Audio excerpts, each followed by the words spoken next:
Well, good morning, folks. The lightning struck tree, the big Widowmaker, is on the ground. Check it out. The lightning really did some damage to that tree, huh? Blew it apart, and it was held up by splinters. And I wasn't letting anyone near it. I knew as soon as we get a good wind, it'd be on the ground. And there it is. And no one had to be put in harm's way either. I told you Mother Nature could handle it, and she did.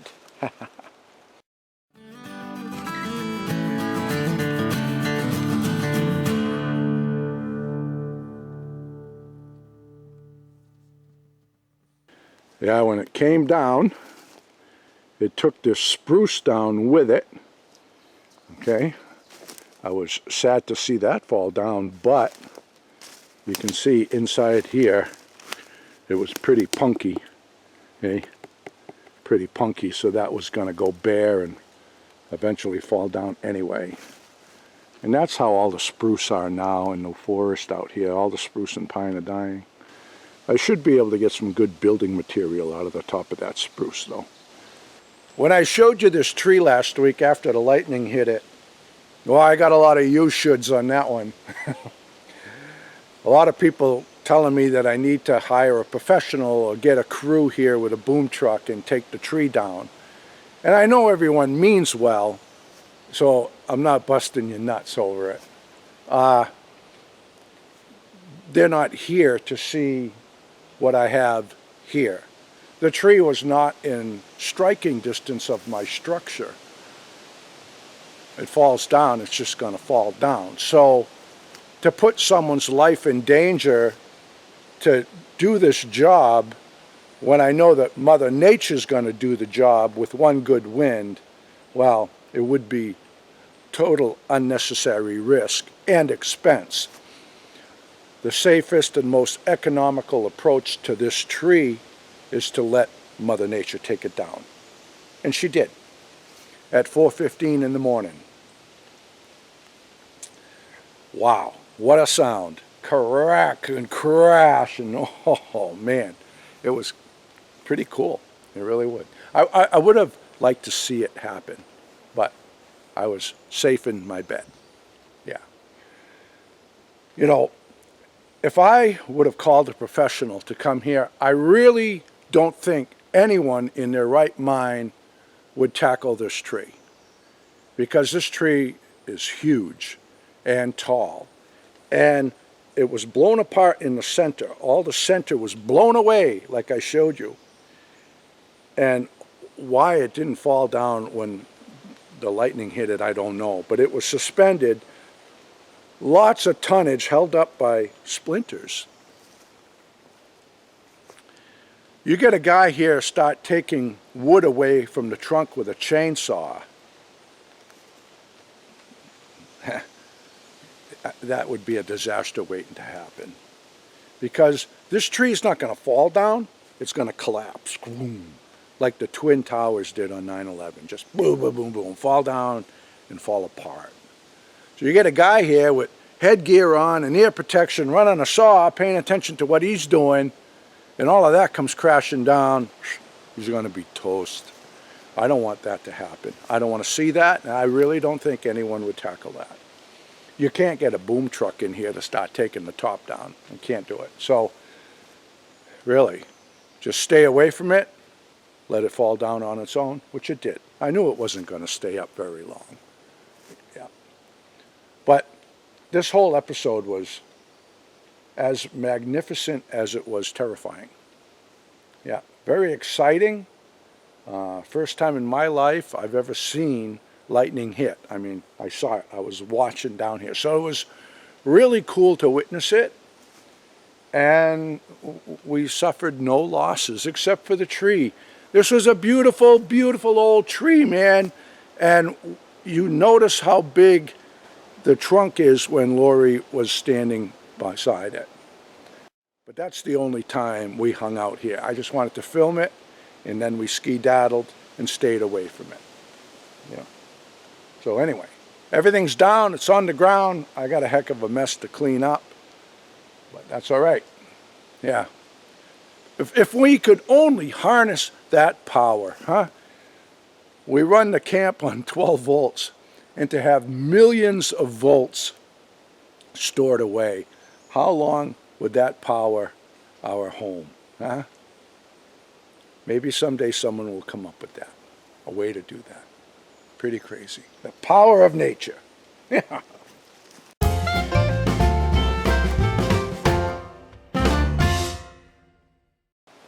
I want to show you something here in my woodshed. Up in the corner inside here, we had a nest of phoebes, and they were really, really skittish. You know, every time we walked in and out of here to take care of the hens, she would freak out and fly away. But I kind of had my doubts that she was going to have a successful brood, but she did. She had 5 or 6 little babies there. And then they all fledged. And then the other day, I see that there's another bird on the nest, and it wasn't freaking out and flying away. And at first I thought, wow, she's gotten used to us. But then I looked and I go, that's not a phoebe. I have a junco that has commandeered the nest. Now that the phoebe abandoned it, I got a junco sitting on eggs in here. Awesome. As soon as you get the nest up there in the corner, she's hunkered down looking at me. I'm not going to bother her though. She knows I'm not going to bother her. What do you think, girls? What do you think? Maybe I'll go and find you a strawberry? Ah, girls. Oh, they want to be on YouTube. They do. Come on, girls, look your best. I'll go find you a strawberry. You know you're gonna like it. Alrighty. Hey! You guys are tough on the fingers. Oh, she's got it. She's gonna make a run for it. And the race is on. We got another one, girls. Well, they like the strawberries. I got it. Hey, that's my fingers. You're good. You're pecking me up. Hey. Hey. Hey. You girls. What are you doing?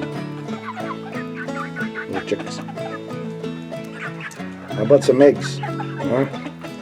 How about some eggs? We could use a few eggs in here, you know. We could. We could use a few eggs. We could. Not a few weeks here. Get some eggs. What do you think?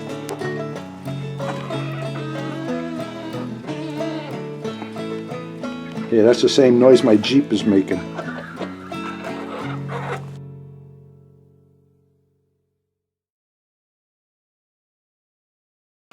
Well, it's starting to let up again, finally.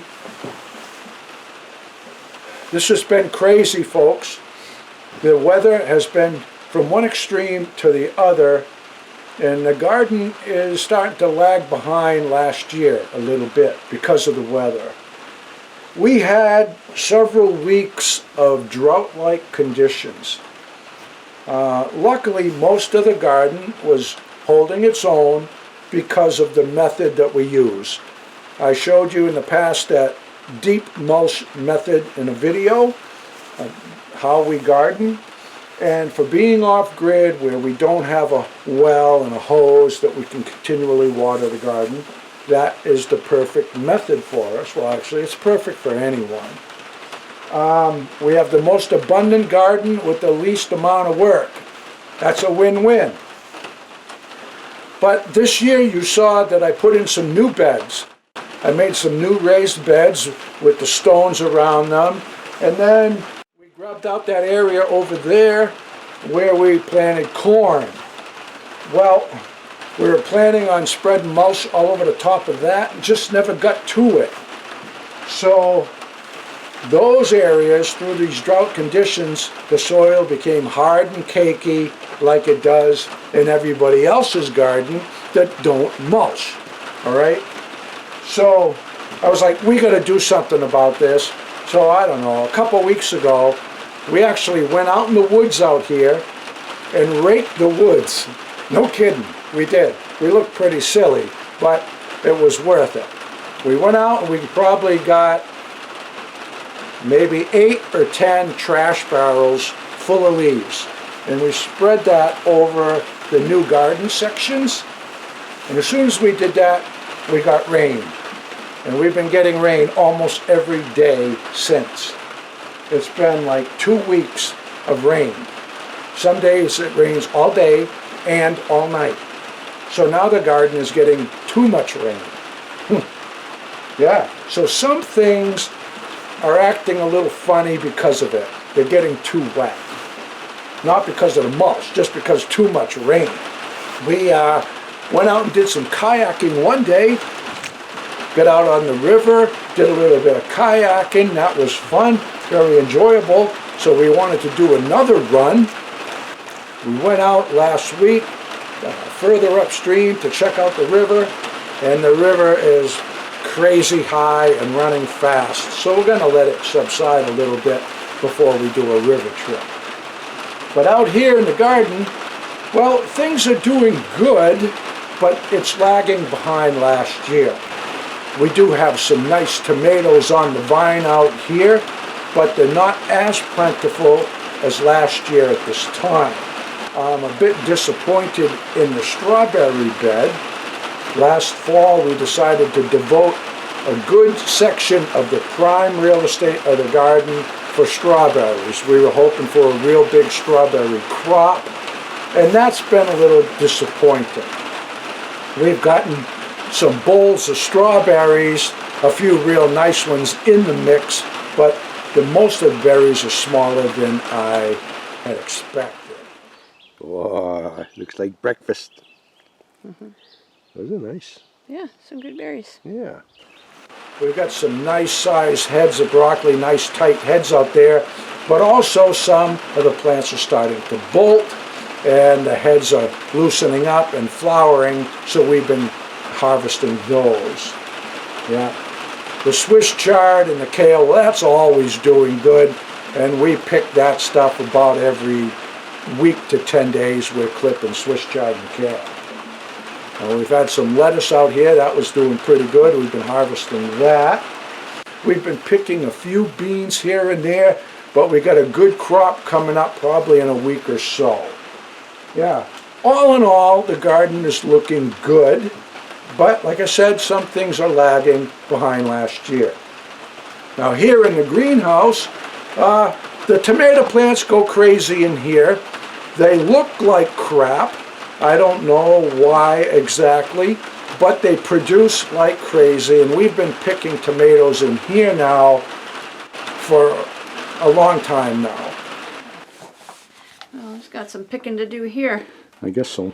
The plant looks like crap, but it's got a lot of nice tomatoes on it. Yeah.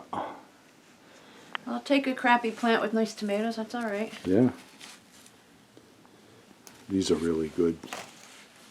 Yeah, this is the Chadwick cherry tomato. Yep. And this is a cutting from one of last year's plants. Yes, That exactly. you rooted over the winter time. It did, yeah. Yep. See, a lot of the tomato plants in the greenhouse, they look like garbage.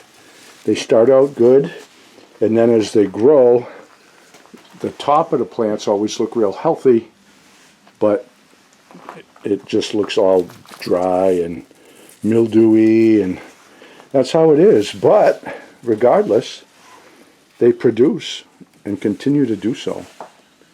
Yep. Yeah, a few tomatoes. Yeah, I'll make a few salads. Yeah. Yep.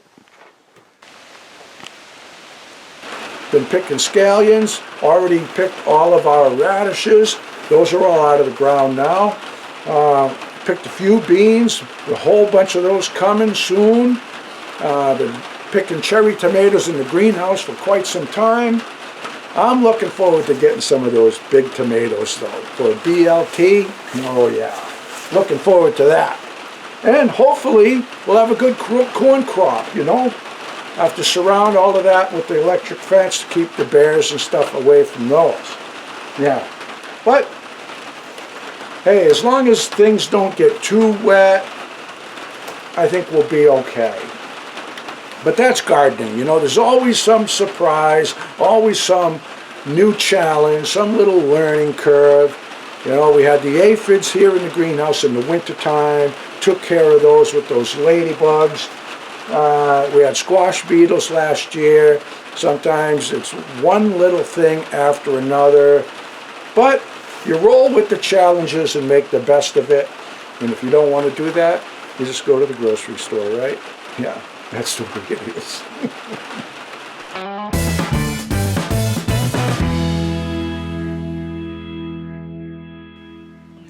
Well, guess what, folks? It's still raining. It won't let up. I swear, if it keeps up, though, the garden's going to be underwater. So, who knows? It's been one extreme to the other, like I said. But anyway, making good use of the time. Been up here in the office, signing, numbering prints, getting ready for the next go-round.